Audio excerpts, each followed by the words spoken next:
Hello, everybody. Thank you for coming. Welcome to this Indie Game Academy talk. I'm Tony Sharma. Hajimemashite, Tony Sharma desu. Dozo yoroshiku onegaishimasu. Which I felt was appropriate because this is a Japanese concept that we're going to be applying to games. But the title of this talk is Ikigai, the single most important thing to figure out about your game before you even get started. And Jared's right, konnichiwa or konbanwa, depending on if it's afternoon or evening for you. So next slide. Okay, this is just a brief overview of what we're going to talk about here. We'll do the introduction in a second, which I kind of just did, but a little bit more. And then we'll talk about what Ikigai is, what does it have to do with games, and then Q&A. Next. So who is this Tony Sharma guy? That's me. I've been a professional game designer for a long time, several decades now. I've worked at a lot of places on a lot of things. This is not an exhaustive list. There's another like 6 or 7 companies that aren't on there, and a dozen other games and projects and things that I've worked on. I am currently a director at Wizards of the Coast on Duel Masters, which is a trading card game that's been going strong for 22 years only in Japan. So that is what I currently do, but game design is always near and dear to my heart, and I feel weird if I don't do some kind of game design sometimes. So even though I'm running the entire franchise now, I get my hands dirty as much as possible. Next. So what is Ikigai? It's going to Wikipedia. It typically refers to a person. It's a person's reason for being. It's what makes life worth living. There's a French term for this that I'm not going to mangle. That is commonly used, which has a very similar meaning to this. Next. This is how it relates to games. Why should your game exist? And I think this is the fundamental question that everybody should be asking themselves about. Oh, my family's just coming home, so there'll be some noise in the background. Before you ever even start working on a game, you need to figure out, why should this exist? What is the purpose? Why are you making this? Who is it for? How likely or unlikely is it to succeed? That's my 6-year-old saying, should you change some of the rules? All right, next slide. And this is where we're going to spend the bulk of our time here. So Ikigai has 4 main ideas around it. We're going to start at the top and kind of work our way around clockwise through the main circles over here. But it's very briefly, it's what you love, what the world needs, what you can get paid doing, and what you're good at. Okay. Now, if you think of this for your game, it's what is the heart of the game? What is the thing that's in? What does it love? What is it about? And then moving over to the what the world needs, and I'll go into more detail about these ideas after I kind of work my way around a little bit here. What the world needs. So does this have a place in the world? Fortnite exists. Do you want to compete in that space? Magic the Gathering exists. Do you want to compete in that space? But Magic the Gathering is a trading card game, but you can have something like Inscription. If you haven't played Inscription, you should play Inscription. It's really good. I won't spoil anything about it, but you should play it. It also has to do with cards, and it's also a game, but it has its own lane. It has its own thing that it's doing. Moving down to what you can get paid for, can this thing succeed? Is there a place for it in the market? Is there an audience for it? Again, you can make the most fun game in the world, and if there's no audience for it, it's not going to matter. There are so many great games that get made all the time, but they don't have a clear reason to exist. And so it is very difficult without a clear mission statement about what you're trying to do. It's very difficult for publishers or investors or people on Kickstarter or anybody to want to support the game. And this is really important. If you take nothing else away from this entire talk, you are not competing against other video games. You are competing for people's time. You're competing for their entertainment dollars. You're competing with the latest thing on Netflix. You're competing with Fall Guys, and you're competing, with Lego. You're competing with their time with their families. You are not competing against just other games. You are trying to convince people ultimately to spend their time engaged with your game. And that is difficult. You're competing with comic books and movies and people and going out and playing soccer and rock climbing, all of that stuff. So it's important to make sure that you're figuring out a lane for the thing that you're making, but also be aware of what it's actually competing with, which is everything. And I don't mean that to sound daunting, although it is, because there are so many more opportunities for people to do different things, to pick up their smartphone and play something, or pick up a book, watch a show. So okay, there's that. And then going over to the last one over here, what are you good at? And again, this is within the framework of the game. What is the game good at? What is it doing that brings people to it? So we'll say Hades. If you haven't played Hades, you should play Hades. I'll probably name drop a bunch of games that you should be playing in this, but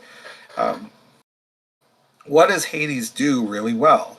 A lot of things. So one of them is character. One of it is narrative, where you play through and you have these one-sided relationships with all of the gods that are helping you as you go along. There are not a lot of other games that do that as successfully as Hades does. Part of it is it's all voice acted. A lot of other games don't put the effort into doing voice acting for almost every bit of dialogue in the whole game. And is that a good expenditure of money? In their case, yes. It was worth doing because they figured out that it would enhance what they were trying to do. And that's one of the other big ideas from this is if you can figure out what your game is about, why you're making it, who it's for, then a lot of the decisions that come later become much, much easier because you want it to be cohesive. You want the choices that you make to resonate with the rest of the experience. So if again Hades, if you're playing Hades and then they added a match 3 game in the middle of it, that's dissonant. There are ways that they could have made that work, like it's like you're feeding Cerberus or something, I don't know. But it doesn't fit with the whole rest of what's going on. And a lot of times games stumble that way. They try to do too many things. They don't keep in mind what their North Star is, what they're trying to make. And that's why I say this is some of the best time that best investment of time that you can make is figuring out what your game is and who is it for. Figuring this out figures out all the important things and makes it so easy for you to talk about the game with other people. If they say, "What is this about?" You can tell them. You can say it's a it's a Metroidvania about high school students in Istanbul. Like I don't literally just off the top of my head, I don't know how fun or unfun that game would be, but you'll know and you'll be able to get other people behind it. And if you have difficulty figuring out why your game should exist, maybe it shouldn't. Maybe that version of the game isn't something that's going to be able to survive. And maybe that means you iterate on it. You go and you take a look at it, you figure out what's wrong, what isn't working. But this is the foundation that everything else is built off of. So if you don't make a good solid foundation at the beginning, whatever you put on top is going to be unstable. And I'm sure all of you have played games like that, where you play it and you're just like, oh, this is a mess. I don't understand how these pieces fit together. I don't know what they're trying to do. It was really good at the beginning, but the middle kind of just meandered in a different direction. And you can have games like Dave the Diver, another game you guys should play, where it does a bunch of different things as you kind of go along. The aforementioned Inscription is also kind of like that, where it changes as the game goes on. But it never it never stops feeling cohesive. The experience is always one that you can look at and go, oh, okay, this is on theme. This makes sense. I understand how I got here. I understand what this is adding to the experience. So this whole thing can also be about you and why you're making games. You know, what do you love? You love fighting games, and so you want to make a fighting game. It's a crowded, difficult space to get into, especially with Street Fighter 6 and MK1 and all the other things that have come out in the space recently. But if that's what you love and you want to do like a character relationship driven fighting game, that could work. And like the reason that you're making that is because you love that genre and you want to bring something unique to it. Now you have to answer the rest of the questions over here too. Does the world need it? Is this already being fulfilled by something else? Like, I'm not going to make a Metroidvania because Symphony of the Night exists. And I can go play Symphony of the Night. And I don't have the time or the energy to go make something better than Symphony of the Night. Which isn't to say somebody shouldn't try. There's lots of good Metroidvanias out there. But Symphony of the Night, another game you should play. Old game, but still good. Still very, very good. But like, does the world need the thing that you want to make? And can you get paid for it? Like, can you support this thing? And that gets to one of the other biggest hurdles for any game. And this is sort of implied in some of the other things I was saying, but getting noticed is the hardest thing possible.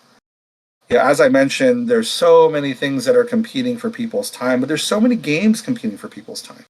Whether your game comes out on the App Store, it comes out on Steam, or it's a physical game, a card game, a board game, there are so many other games competing with it. And getting noticed is really hard. And that's one of the things that you have to think about, whether or not your game is amazing. What is the hook? What is it that is special about it? And sometimes it's not the game. Sometimes we engage with entertainment because of who made it. If Sid Meier made a game about restaurant management, I would probably check it out just to see what's going on there. Would I stick around and play it long term? I don't know. It depends on how good it is. But I would notice it, I would hear about it, and I would most likely see whether or not it's something I wanted to play, not because of the game, but because of the person. If Stephen King collaborated with somebody on something, people who like Stephen King would go and check out the game, or at least look into it a little bit. George R.R. Martin being involved in Elden Ring wasn't a negative for Elden Ring. There was some non-zero amount of people who were more interested in it because he wrote it, and probably some people who are less interested or were worried that he would never finish his part of the game.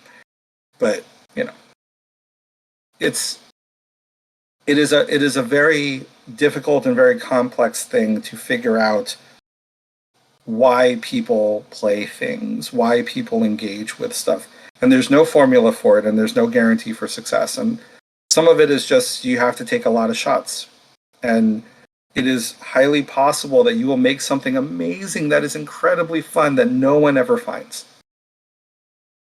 But learn from it, work some of those mechanics into the next thing you do, or repackage it and find a new way to approach it. Put it on Apple Arcade as part of a subscription thing. Make a slimmer version of it that you give away for free that really whets people's appetites. One of my favorite, I don't have time to waste, but like time wasting kind of games is Super Hexagon. I will go back and I will play Super Hexagon for like 2 to 3 minutes once every few months. I typically have it on my phone and I'll just go and play it. And so that has a reason to exist. Like that game fills a niche that no other game at the time was filling. Now I have lots of other options for very small chunks of time. Yeah, see, Jeff was, played Super Hexagon. It's a great game. I try not to mention bad games. But now if I want to spend 60 seconds doing something, I can fire up Monster Hunter now and I can kill a monster, uh, assuming I have data. But if I don't, if I'm sitting on a plane, I might still want to, play Super Hexagon. There's a nonogram game called Hungry Cat that doesn't require internet that I always have on my phone. And if nothing else is going on, it's something I can play. But on the other end of things, you have more significant endeavors. You have your Starfields. You've got your Elder Scrolls games. You've got Elden Ring. You've got things that are much more significant, and those take more effort to make. I mean, one thing I think is important to remember here is scope. The kind of scope that your teams are likely to take on within the course of the Indie Game Academy work should be smaller scale. And because they should be smaller scale, that makes this so much more important because you need to be focused. You need to have a very clear view of what you're making, why you're making it, why people should be excited about it. You should be able to, in a sentence or two, get people really excited about the thing that you're making and want to either play it or help you with it. And if you can't do that, maybe you need to go back and look at this again and think really hard about why you want to make it, because there's always going to be some reason, and the reasons are sometimes good and sometimes not. Sometimes it's I just need to make a thing, and that's not a compelling reason. It is if you just want practice, like if you're not planning on releasing it and it's exercise at that point. That's good. I've got lots and lots of designs that I've never done anything with that I did as explorations of things that could be interesting. And it's important to know when to cut bait on an idea also. When to back burner it. Decide if you should come back to it at some later date. I've had a lot of ideas too where I put it off to the side. A long time passes, something reminds me of it, I have some new inspiration, and I go back to it and I improve it. Because what I needed was space, and I needed additional input, and I needed other people commenting on things before I really figured out what it was I was trying to make. But so this is a framework. There's a lot of different frameworks that people can use to figure stuff out. This isn't the only one. It is one that I like because it gets to emotions. It gets to the heart of who you are as a designer, why you're doing what you're doing, and what the outcome you're trying to get is. I think there is a danger of people wanting to complete a thing and not spending enough time thinking about whether or not that should be the thing that they're working on. If you can answer with enthusiasm that yes, this is the thing that I want to work on, that's incredibly powerful. It's really easy to fall into the trap, where you get pot committed, sunk cost fallacy, like you've been working on something for a while, and then well, I'm going to keep working on this, but you don't have enthusiasm for it anymore. And that's a good time to revisit this as well. Say well, what happened? Why am I not enthusiastic about this anymore? Is there something that changed about the design? Did I hit a roadblock that I'm not sure how to overcome, or am I questioning the very premise of the thing that I'm working, that I've invested time and energy into? Just reading the comment real quick. Yeah, it's a good approach because you won't iteration is hugely valuable for games. The idea that a game just comes fully formed out of somebody's head is it happens. I'm sure Tetris was a little bit like that, I think, and Pac-Man and some other stuff. But the level of complexity that we deal with now, I think games are a lot more iterative than they are inventive necessarily. You start with an idea of what it is you want to make, and then you keep chiseling away at the rock until it takes the shape that you think you want it to be. And sometimes it's the wrong rock.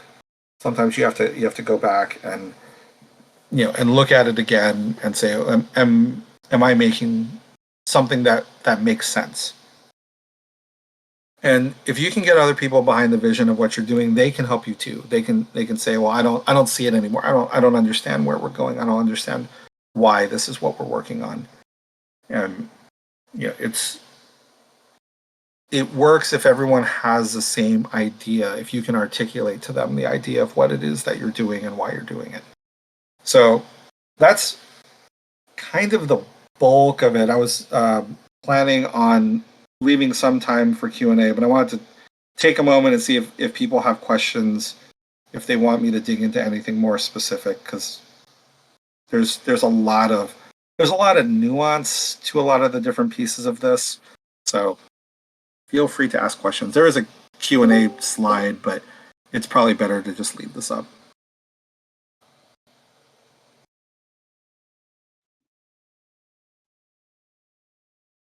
It's okay to ask questions.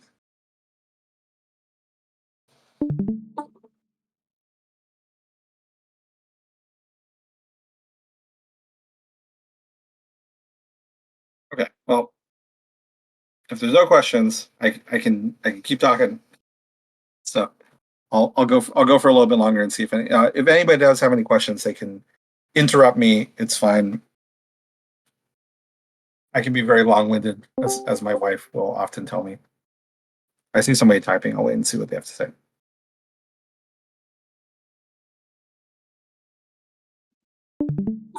I have a quick question actually. Sure, go for it. Um, do you feel like having a time constraint or setting I guess like a time goal for releasing a game is more restrictive, or do you feel like it's a good thing to make sure you kind of stay on track? So I lived the early part of my career always under time constraints. You can't see because my background's blurred, but all of these are plaques of Game Boy Advance and Nintendo DS games that I worked on. And a Nice. lot of those were movie related. My very first one was Lord of the Rings: Return of the King for the Game Boy Advance, and we were always operating under time constraints because the movie wasn't going to move for us. So we had, we were time boxed. Like we had to get stuff done in a certain amount of time. I think generally speaking, constraints are a designer's best friend because there's nothing more terrifying than the completely blank canvas. Where it's like, what do I even do?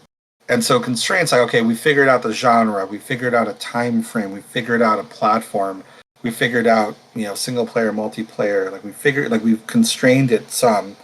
Then you got to get creative within those constraints. And sometimes the time constraint can be a thing that forces creativity. So it can be good. Yes, the session is being recorded.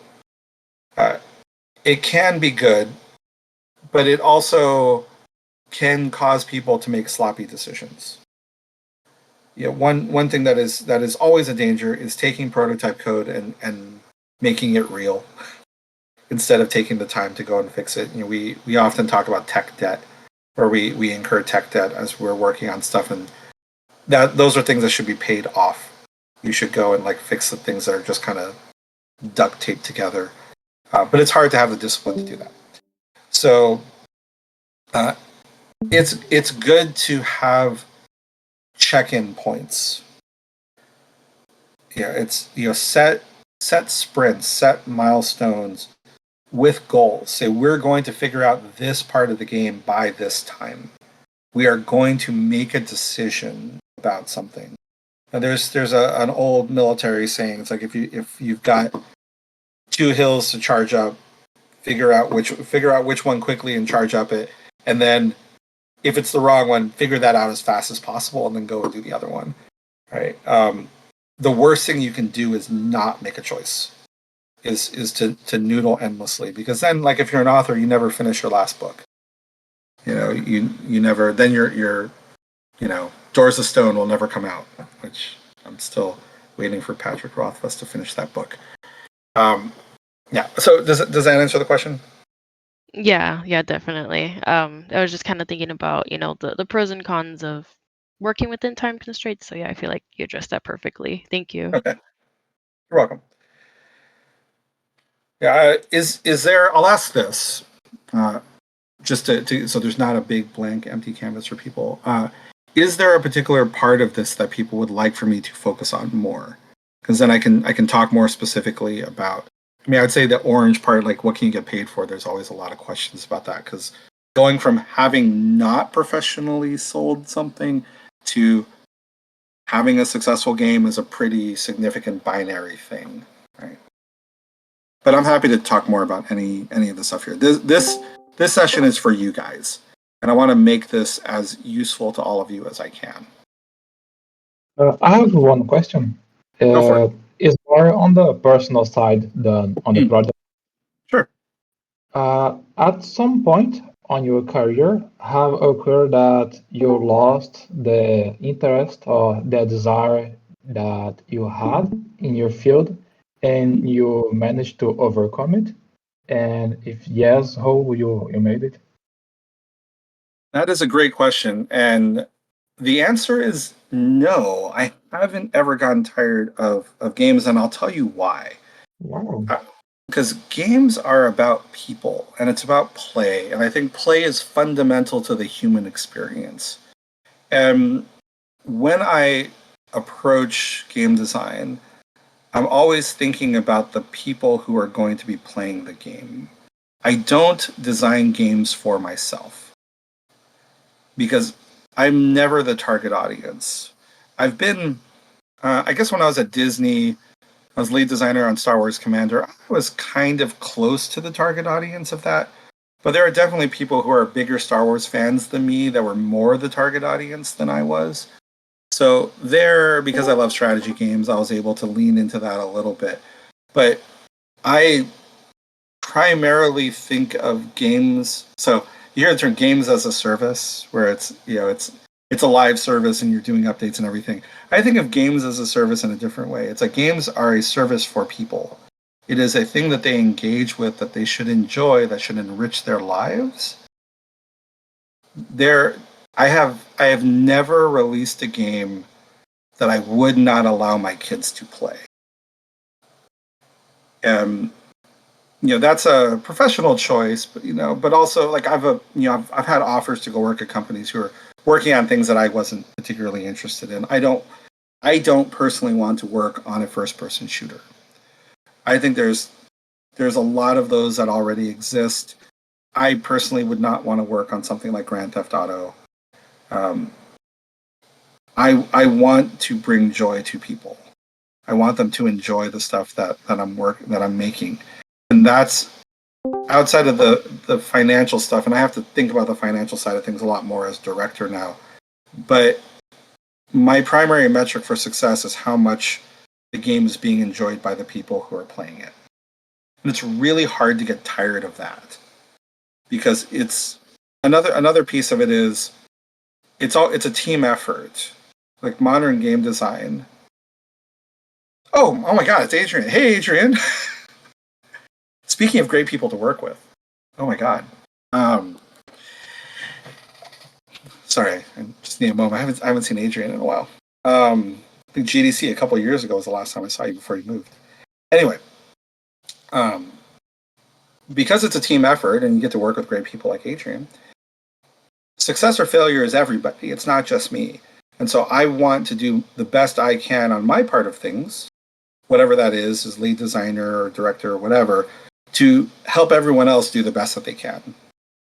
And even if there's issues with the game, I still feel satisfaction and in coming together as a team to go and make a thing. So there's always satisfaction in the work. Like I haven't even through really difficult times, some of which I lived through with Adrian. I get up in the morning. I'm excited to do work. I'm excited to make games. I'm excited to create these things and put them out into the world. And so getting back to like the larger thing too, I always try to answer like should this thing exist before I work on anything. And if I believe that it should exist, if I believe that there is a purpose behind it, then the work has purpose. The work is meaningful. Trying to bring this thing into the world is something important, right? Maybe not the most important thing in the world. There's poverty and capitalism and all these other things that are sort of climate change and things that are problematic in the world. But if games bring people joy and improve their lives, and that makes them be better to their fellow humans, then that's good, right? So I'll give a super brief anecdote, then I'll move on to another question. If anybody else has any questions, toss them in the chat while I'm saying this.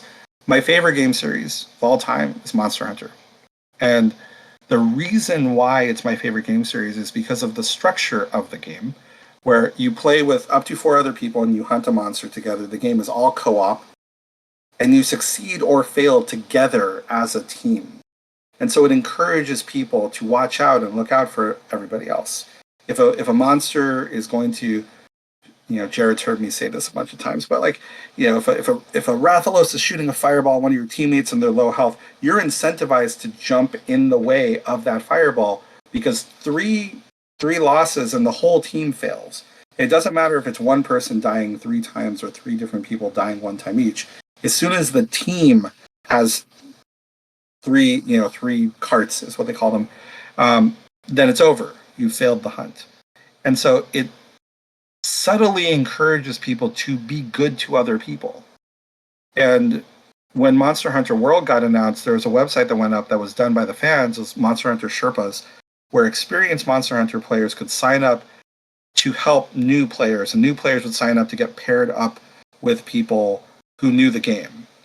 And there was no incentive at all for anybody to do it, but there are, I think, hundreds of thousands of signups. So, okay, that's sort of my answer to that. Do you have any strategies you use to find what the world needs in terms of a game concept? Yeah, several. So the first and most important one, is this already being done? If I want to watch a movie about a gamma radiated person who turns into a giant rage monster when he gets angry, I don't have to make that. There's several versions of that already that exist. So I'm not going to make that. But if I have some other idea, then that isn't already existing in the world, then I would consider making that. So that's the first step. The second step is is there something mechanically special about this thing that nobody else is doing, and it's just a fun mechanic? It's bumper cars with grappling hooks. That's for Jared. Bumper cars with grappling hooks. Just saying that, you guys can kind of in your head figure out what that means, right? Does that sound like, okay? I'll tell you guys my favorite game that doesn't exist that I would like to exist, that I don't want to make, is take Rock Band instruments, and you have a giant mech, and the different instruments control different parts of the mech. So the drummer is controlling the feet. The guitars are each controlling an arm. If you want to do a rocket punch, they have to do a certain set of notes to wind it up and then shoot it out. The singer is controlling like a big attack. And I want that game to exist, but I don't have the time or the energy to make it. So if somebody else wants to make that game, I'll be greatly appreciative of it. But it passes that first test. There is not a game like that exists. It passes some of the other tests. It brings something unique to the world that doesn't currently exist right now. Controlling a giant robot with musical instruments, and it's sort of quirky and interesting in a way that you could talk to a publisher and say, "Hey, I have an idea for this thing," and they're not going to say, "Oh, you're just trying to repackage Fallout," right? It's Fallout with a different skin put on it. So those are sort of the main things. There's a million other little small things. I think doing a lot of research, knowing what's out there is really good. Sometimes, this was Blizzard's strategy for a long time. Take something that's out there and do it better, and just make a better version of something. If you see that the best version of a nonogram game is not that great, go make one. That's a solid reason. Iteration and improvement is a reason to do something. So, okay, Squatch has a question that seemed too innovative. Yeah, too innovative is only a problem if it is difficult for people to understand what the innovation is for. So if you made a game that required me to stand on one foot while I play it for some reason, I need to know why. Like, what is this bringing to the table? Why is this happening? And I think some VR games are a little bit like that, where they're like, "Hey, let's just do this in VR," without really going like, "Well, what is the medium add to this?" Because you say too innovative. That sounds like the innovation hasn't been put through this process. It hasn't been examined to answer the question of why. Because that's good. Yeah, Hungry Cat. Hungry Cat's really good. It's colors instead of numbers. Well, it has numbers also, but yeah. Yeah, so too innovative implies that the work hasn't been done to. Nonogram Katana is really good too. The work hasn't been done to figure out what it's for, because if somebody says, "Oh, this is too much. It's too far outside of the thing," you say, "No, it needs to be, and this is why. This is what it's for."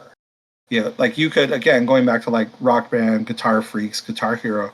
They could say, "Well, why do you need the plastic instruments? Like, couldn't you just have something where they just use the regular controllers?" And you say, no. It's the verisimilitude. It's the fantasy of playing the guitar if you don't actually know how to play the guitar. So the innovation matters. It's necessary. And if the innovation is not necessary, then maybe you don't need it. Maybe it is too innovative. It's fluff for its own sake instead of having a purpose. All right. So, what if you can't get a job working on a game that you care about? That's fine. Care about the process. Care about learning. Care about getting better. Care about improving.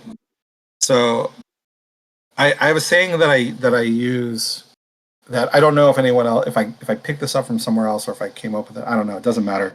I would like to know if it's somebody else's so I can credit them properly. But I say losses are the currency that you buy future wins with. And if you're working on a game that you don't love, then that's sort of a loss in some way, right? But if you're learning and you're growing and you're moving forward, you're more capable, you're better equipped to work on the next thing, then it's worth doing. Especially if you're early in your career and you're kind of figuring stuff out. If everything is going well, you will have more and more latitude over the years to choose the things that you're working on, to choose how you want to engage with with the industry, with people, with customers, with yourself. You may have a project that you want to do that just on the side. Right? Yeah.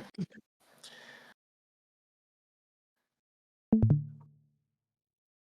think somebody had their mic on. Any other questions? We got another 17 minutes. Wring as much value out of this as we can for everybody.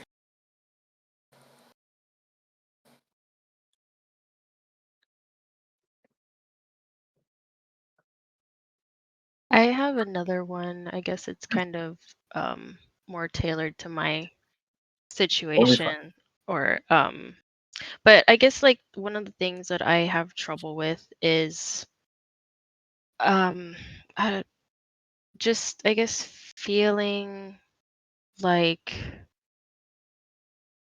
just very greatly varying levels of passion in the project. And I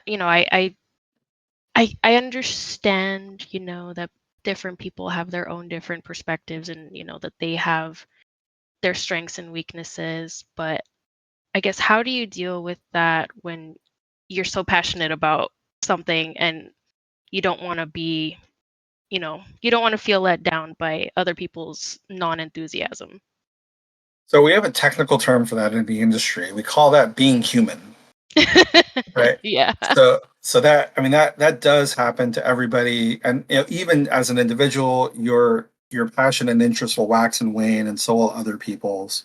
And that's another reason why there needs to be a lot of clarity around what you're doing and why. Because if if you fundamentally believe in the thing that you're making, it will get you through the hard times, because there will be hard times where there's a bug that you can't figure out. There's a combat isn't feeling right, or the level layouts aren't singing, and there's lots of ways that things can go wrong. It's not all sunshine and rainbows. It is work. Yeah, and that's something it's really important to keep in mind. Game development is work. And it will probably get easier to do as AI does stuff like in the future and everything. But for now, a lot of it is really hard work. And it is completely expected that it's going to be daunting at times. And the best thing you can do is have a team, because then your low days are sometimes buffered by their up days, and vice versa, and it all just kind of evens out over time. But I've found the more clear the mission statement is about what you're doing, the less likely those slumps are to happen, because I don't want to say it's a lack of conviction, but having high conviction mitigates a lot of those problems. It's like, oh, this sucks, but it's worth it. Like this sucks, but this is fun. Like the game is fun, but this part just isn't working right. It's if you have conviction about the thing that you're working, it'll get you through the harder times. I'm not gonna lie and say that it's I said I'm always motivated to like get up and go to work and everything, like to design games, but the degree of motivation varies wildly. Right. It's never zero and it's never negative, but it does sometimes approach zero, right? And that's just being a person, right? Like games are for now like a human undertaking. And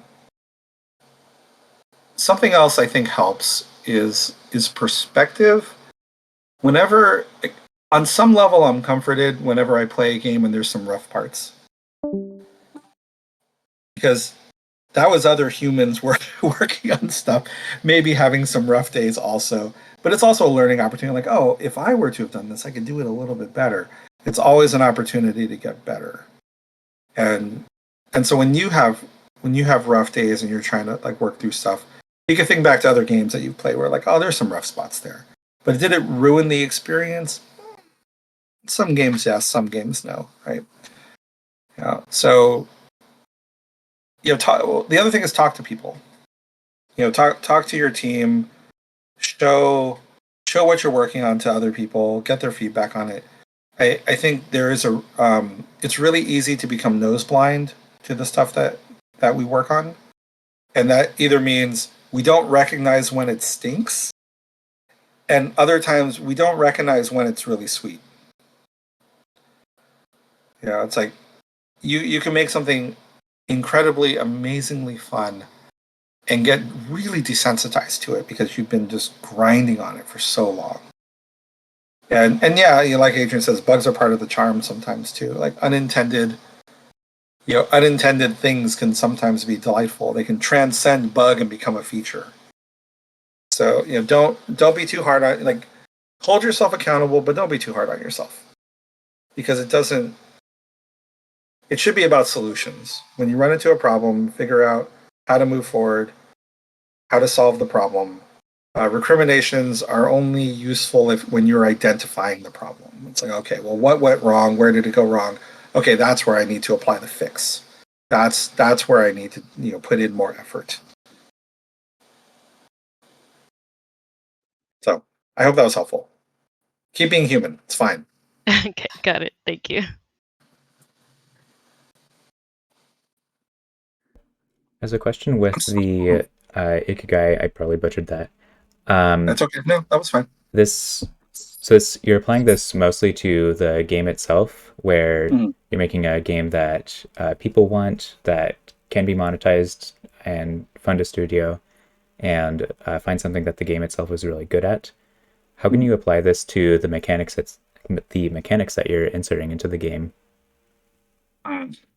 Thank you so much for asking that question. One of the things I love about this framework is it scales. It scales really, really well. if you wanted to, let's pick let's say Starfield because it's recent, and you wanted to put a magic system into it, and like, should you? I mean, you could do something kind of Mass Effect like. It's a little bit more sci-fi. Maybe that would work, but does it? Like, does it fit with everything else? Like, look at that feature as an organism within the larger organism. Like, does the game need it? Will the game love it? Is it going to we'll say increase engagement as the what can you be paid for it part? Will it make people engage with it more?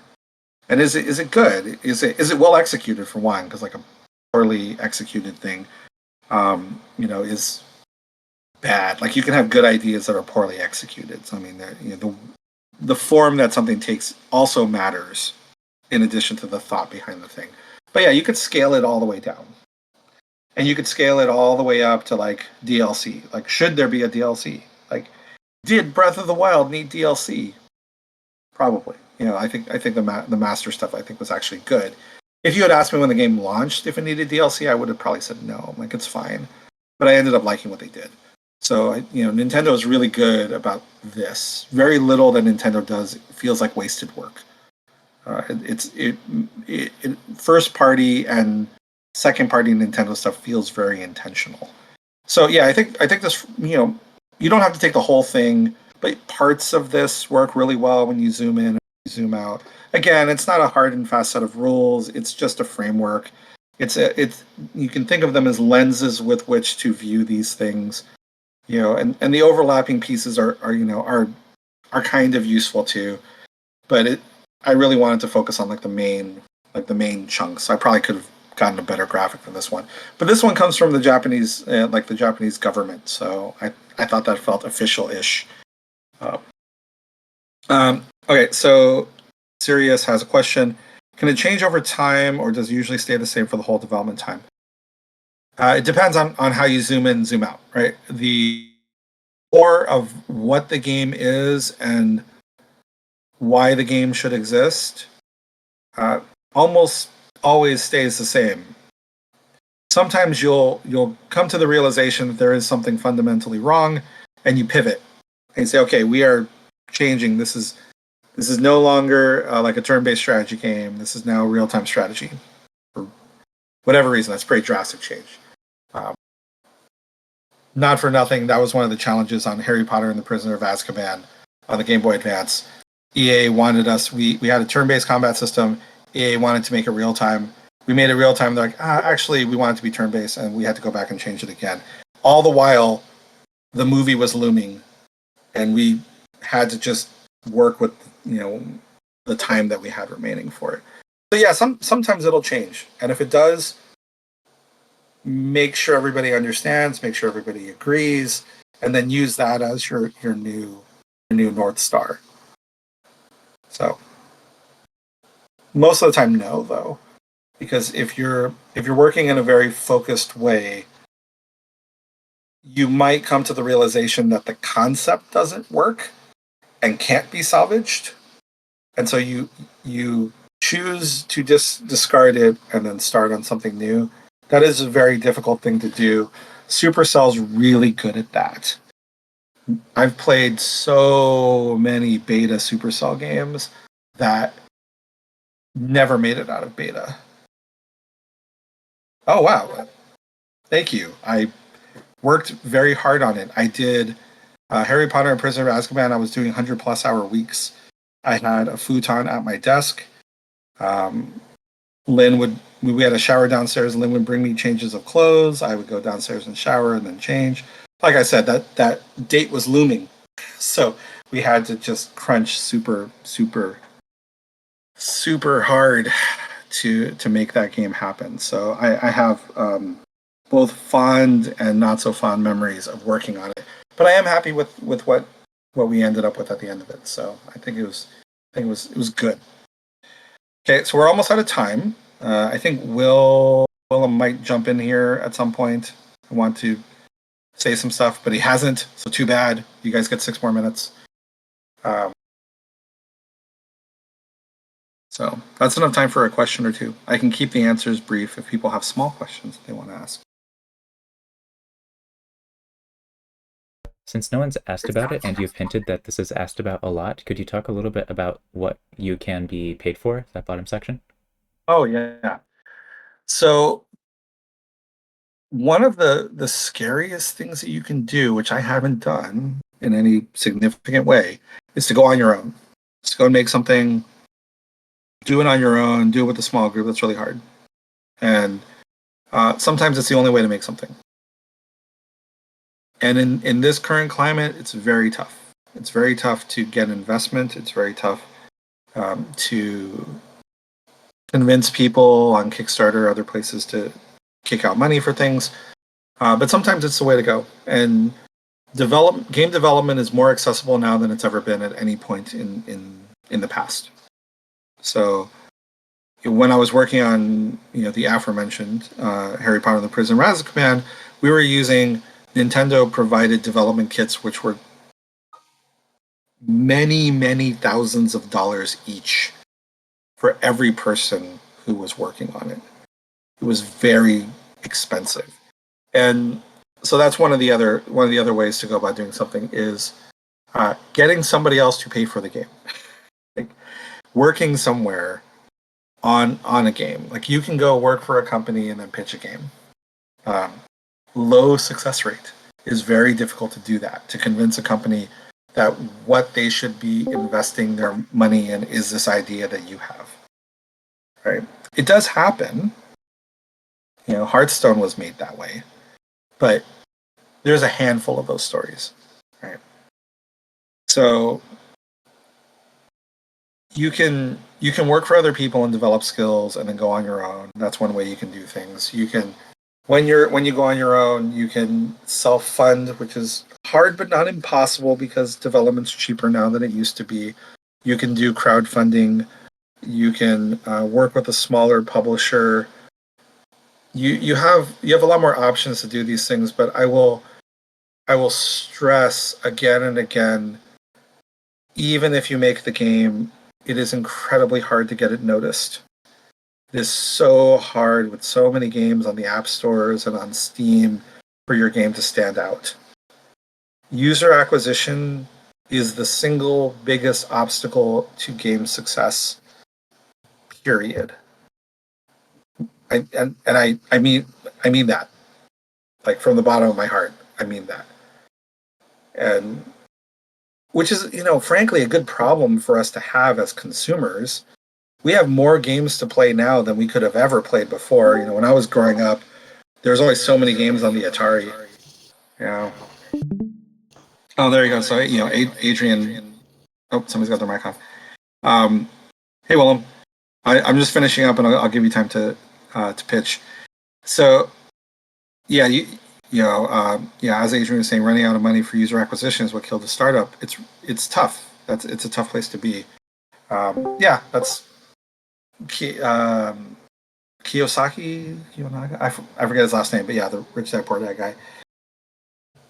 If you can figure out what's special about your game, what's the magic of your game, then you've got a better shot at convincing